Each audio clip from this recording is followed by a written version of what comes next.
Along with two more, plus more than 400 other classic cars and around 65 motorbikes. Buying whatever takes his fancy, Rodger has built up what he claims is the biggest car collection in the UK. Called Studio 434 and not open to the public, in 2018 Autocar got the chance to look around the incredible hoard of rarities. Let's take a look at the highlights. Here's the man himself. Now aged 81, he owns 14,000 lock-up garages in the Midlands and the southeast of England, and he's still buying classic cars to add to his collection. Just 645 Williams-Townes-designed Lagondas were made, and Rodger owns 24 of them, or 4% of total production. The cache includes 2 of the 4 long wheelbase cars made, one with left-hand drive and one with right. Fully drivable and unveiled at the 2012 Geneva Motor Show, the AC378 GT Zagato prototype packs a 434 brake horsepower 6.2-liter V8, so there's no shortage of go. Sadly, the project didn't go anywhere though. When the 378 was unveiled, AC reckoned punters would be able to buy one for £90,000, but the car remained a one-off. One of 11 Ferraris in the Dudding collection, this Dino is Rodger's favorite prancing horse of all. To acquire the Dino, Rodger had to buy the entire collection from the widow of a friend who died. Of the half-dozen cars, this was the only one that he was really keen to buy. The first purpose-built military scout cars were based on Austin 7s, like this 1929 example. It's not known how many were made, but of those that were, most were issued to the Royal Artillery to allow battery commanders to move between observation points. Everybody knows the Volkswagen Carmen Ghia, which came about when Italian design house Ghia came up with its own set of clothes for VW's infamous Bug, and Carmen then went on to build it. That car was known as the Type 14, but this is the much rarer Type 34, based on the VW 1500. Just 42,000 of these were made compared with around 450,000 Type 14s. Rodger doesn't just collect full-size cars, he's also got cabinets crammed with models, and dotted among his rows of real cars are lots of pedal cars. These include a Jaguar XK120, Aston Martin DB5 and these two Austin J40s, which are now more valuable than many full-size Austins. It's taken a long time for the electric car to become mainstream, and it's not hard to see why when you see what was on offer nearly 50 years ago. This was Zagato's contender, the not fast, sporty and luxurious Seal, which was produced between 1974 and 1976. Bizarrely, the car was officially available in the UK through Tony Crook, the owner of Bristol Cars. It would be easy to dismiss the Figaro as little more than a Nissan Micra in drag, but these retro-styled two-seaters have a huge cult following and are very sought after as a result. Just over 20,000 were built, all with lashings of equipment, a steering wheel on the right and a turbocharged 1.0-liter four-cylinder engine. As well as his 420 cars, Rodger also has around 65 motorcycles in his collection. Some are rare and some are less so, and then there's this unique 48-cylinder Kawasaki. Despite the huge cylinder count, the total displacement is just 4.2 liters, and because there's a separate 75 cubic centimeters single-cylinder engine required to start the main power plant, it's really a 49-cylinder Kawasaki. One of 3 FFs that Rodger now owns, an FF was also the first collector's car that he acquired. Fully restored and still in his collection, that FF was completely restored in the early 1990s. Each FF has a 6.3-liter Chrysler V8 and 4-wheel drive, plus mechanical anti-lock brakes developed by Dunlop. Everyone knows the Vignale-styled Interceptor that arrived in 1966, Rodger owns several of them. He also owns one of these much rarer original Interceptors, launched in 1949. Just 32 of these 4-seater convertibles were made, each powered by the 4.0-liter straight-six, more usually seen in an Austin Princess limousine that was current between 1947 and 1956. When it was unveiled at the 2008 British Motor Show, there were great hopes that Britain could lead the world when it came to high-performance electric cars. But after the 402 brake horsepower prototype was shown, it all went quiet. Rodger now owns that car, but Lightning reckons it's still in with a chance of putting the GT into production. They'd better get a move on. It was the car that led to AC's bankruptcy in 2000. First shown in 1991 as a prototype, the Brooklands entered production in 1993, but AC went belly up in 1996. With new owners, a redesigned Ace appeared in 1997, now with rectangular headlights instead of round. Just 46 of the original car were built, along with a mere 12 of the later model. The Jensens Roadster that was produced between 1972 and 1976 is pretty well known, but much more obscure is this 2+2 shooting brake that was built for just 6 months before Jensens went bust in 1976. Just 500 or so were made, each mechanically identical to the Roadster. Rodger owns 3 of them. Perhaps it should come as no surprise that Rodger owns a Hustler, just like the Lagonda. It was designed by Williams Townes, 1936 to 1993. Rodger's Hustler has 6 wheels, some got only 4. Around 500 Hustlers were made, with Townes offering a dozen different variations on the theme. One had a Jaguar V12, but Rodger's has a BMC 1275 cubic centimeters A-series engine. Designed by Pininfarina on an off day, the Camargue was a 2-door coupe based on the contemporary Rolls-Royce Silver Shadow. The most expensive production car available when it was launched, the Camargue looked like an overgrown Fiat 130 coupe, yet it cost as much as a house to buy. No wonder just 531 were made. Between 1970 and 1977, just 25,000 or so Triumph Stags were built. Known in period as the Snag, on account of its numerous engine problems, it was fitted with a 3.0-liter V8 unique to this car. The cars can now be made to run reliably, which Rodger is no doubt relieved about. He owns 8 of them. Rodger owns a huge array of Jensens, but one of the prettiest is this 541, built in 1956. First shown with a steel body in 1953, by the time production started 2 years later, the 541 featured a glass fiber body with power supplied by a triple carb 4.0-liter straight-six borrowed from the Austin A135 Princess.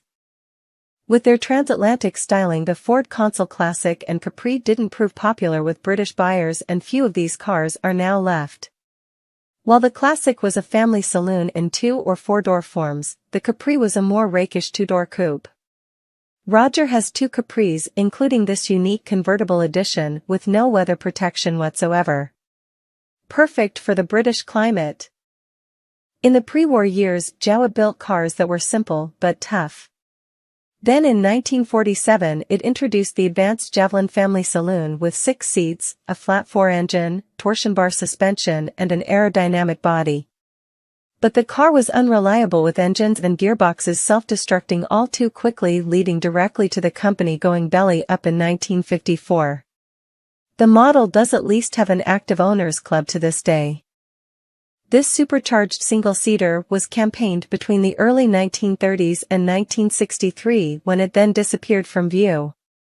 For nearly half a century it languished in various sheds and barns awaiting restoration. Then in 2010 it was finally overhauled before Rodger bought it at auction in 2012.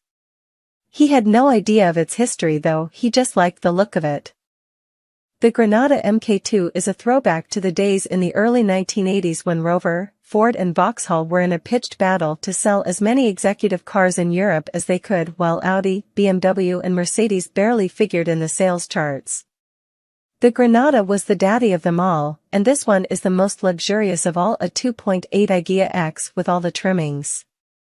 For years the Daimler SP250 was out in the wilderness, but these V8-powered sports cars have become hot property in recent years.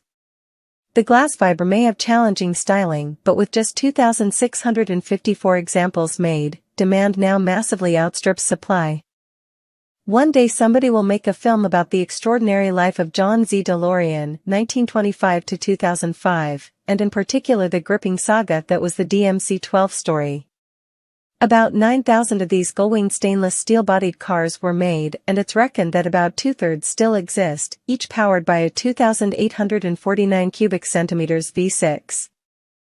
The quintessential British sports car, the Big Heeley was the result of a tie-up between Austin boss Leonard Lord (1896 to 1967) and Donald Heeley (1898 to 1988). The latter showed a prototype roadster at the 1952 London Motor Show, and when the former saw it, he realized it was just what was needed to inject some glamour into a dowdy model range. The car proved a massive hit, especially in the US, with production running between 1953 and 1968. That Rodger buys cars from all points on the spectrum. Here we've got a TVR Tuscan Speed 6 alongside a Land Rover Series 1. Both British, one car was perfect for green landing at walking pace, while the other was better suited to crossing continents at huge speed. We'll leave you to guess which is which. So many Jensens in his collection, it makes sense for Rodger to have one of the very last cars to bear the name. He actually owns two. First shown at the 1998 British Motor Show, the SV8 quickly ran into problems, and just 20 were made before the project was sold on to SV Automotive, which built another dozen cars. This is one of those later SV8s. As a die-hard Aston Martin Lagonda fan, Rodger just had to buy one of these original Lagonda four-door saloons. Just 55 Rapides were built between 1961 and 1964, each one fitted with Aston's 4.0-liter straight-six. It was the same engine that the DB5 used, and thanks to low values for years, many Rapides were broken for their running gear. Now these cars have become very collectible and values have risen accordingly. Rodger isn't afraid to add multiples to his collection. He's got plenty of pairs and triplets, partly because he buys stuff without knowing what he's already got. This is a pair of 5th-generation quattroports, current from 2003 until 2012. It's been a long time coming, but at last the original BMW 8 Series is starting to become rather desirable. These svelte coupes with V8 or V12 power first hit the road in 1989 and production lasted for a decade. Next to the 8 Series is an original 6 Series. All of these coupes featured a straight 6, with this one being an unusual entry-level 628 CSI edition. Most were range-topping 635 CSI models. Who doesn't love a Bentley? Rodger's got 22 of them, from a 1923 3-liter to this 2008 Continental GTC. Along the way, he's also got a slew of Arnages, Continentals, R, T, SC, and Azure, and various variations on the Turbo R theme. Rodger owns just 5 Mercedes, 2 are 107 SLs, a Pagoda SL, an E55 AMG, and this a 250 SE from 1967. Part of the W108 S-Class range launched in 1965, this saloon is one of the more affordable variants.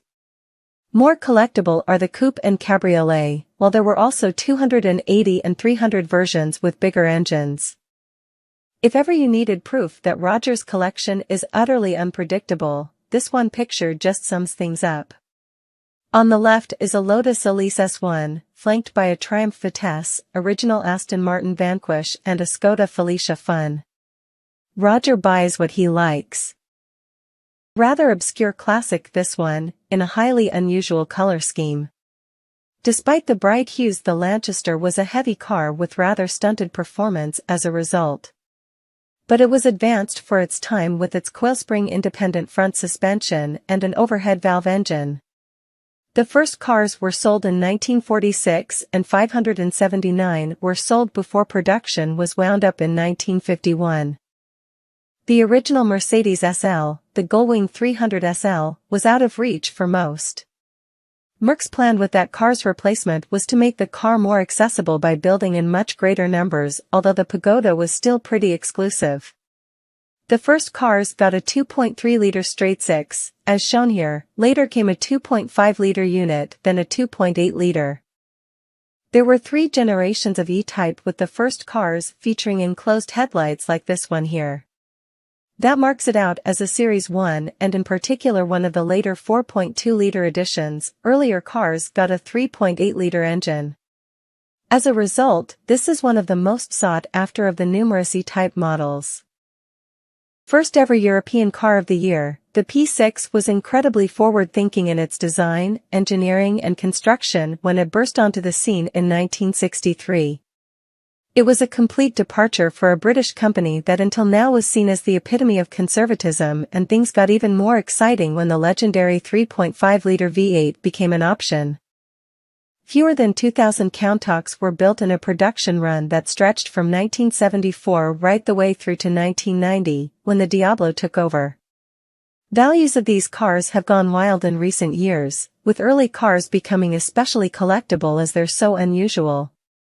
The later cars like this anniversary are more numerous though. Proving that Rodger is happy to add mainstream classics to his collection, among all of the exotica and rarities is perhaps the most accessible British sports car ever made, the MGB. This one is the most sought after of the breed as it's a chrome-bumpered roadster. The later rubber-bumpered cars have less of a following, a change forced by US regulations that were applied globally to the range to save money. Jaguar wowed the crowds at the 1948 Earls Court Motor Show in London with the XK120, which was developed into the XK140 before becoming the XK150 in 1955. It would be the final evolution of the XK breed before the E-Type took over in 1961. All XKs and the initial E-Types would be powered by the legendary XK straight-six engine. When it arrived in 1966, the Europa was supposed to replace the 7, but that car soldiered on with Lotus until 1973, when Caterham took over.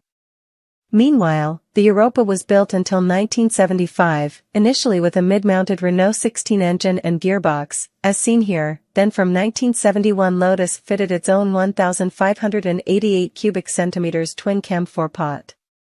Rodger has a twin-cam Europa too, of course. Even now the Citroen DS looks futuristic, but when it was first unveiled in 1955 it must have looked as though the Martians had landed. The DS remained in production right the way up to 1975, by which point it had received a new nose design with faired-in headlights. Rodger owns 3 of these later saloons along with one of the very rare, desirable and valuable decapotable, convertible, models. Maserati launched the V8-powered Bora in 1971, a year later the V6-engined Marques went on sale using much the same body shell and structure. Between 1972 and 1983 Maserati built 1140 Marques. This is one of the last cars made and it's to SS spec, which means it gets extra power, 220 brake horsepower instead of 190 brake horsepower. The ultimate incarnation of the unloved Virage, the Vantage came with a 550 brake horsepower supercharged V8 that also developed 550 pounds-foot of torque. Later there would be a V600 edition with a ludicrous 600 brake horsepower, but Rodger's isn't one of those, it's the lowly 550 brake horsepower model. Aston Martin's association with Zagato had started in 1961, but it would be another 25 years before there was an encore. While just 19 DB4 GT Zagatos were made in the early 1960s, in the 80s 52 V8 coupes were built along with 37 convertibles. The car pictured is one of the latter. One of the most recognizable bubble cars, the Messerschmitt KR200 offered seating for 2, one in front of the other. The plastic canopy guaranteed an unbearably hot cabin when the sun came out, but to counter this a cabriolet version was offered, the KR201. Part of the Austin County's range that also included the A40 Dorset, a 40 Devon, a 70 Hampshire and a 70 Hereford. The smaller-engined A40 Somerset came in saloon and convertible forms with a 1.2-liter engine. If you can find a classic car that's more quintessentially British, we'd love to see it. After World War II, German warplane manufacturer Heinkel found itself at a loose end, so it moved into making bikes and scooters before then switching to microcars in 1956. Its cabine initially featured a 174 cubic centimeters single-cylinder engine, but this was soon enlarged to 204 cubic centimeters. From 1960, the cabine was made under license by British company Trojan, as seen here with this 1964 example. Launched at the 1999 Frankfurt Motor Show, The M250 was a non-running mock-up that showed what a more usable fixed-head Elise 2+2 might look like. Lotus got as far as taking deposits, but then returned them to its customers, having undertaken a feasibility study which showed that the project wasn't viable. Of all the cars in Rodger's collection, this is the one that he wouldn't ever part with. Bought new by his father in 1955, when he died it was willed to Rodger's sister. But Rodger wasn't going to let anybody else get their hands on it, so he bought his sister a new car instead, and added the minor to his collection.